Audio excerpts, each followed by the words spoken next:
नमस्कार साथियों, भारत का सबसे बड़ा life insurance company Bharatiya Jeevan बीमा निगम,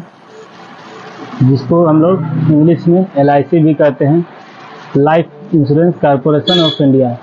तो दोस्तों, इसमें अभी कौन कौन सा प्लान चल रहे हैं इस वीडियो में आप जानेंगे, और साथ ही साथ दोस्तों कौन से प्लान अभी 30 सितंबर को बंद होने वाले हैं ये भी आप इस वीडियो में जानेंगे और देखेंगे, और कौन कौन से प्लान पहले भी बंद हो चुके हैं।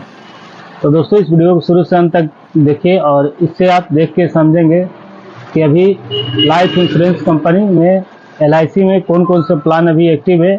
और कौन कौन से प्लान अभी हाल फिलहाल यानी कि 30 सितंबर को बंद होने वाले हैं,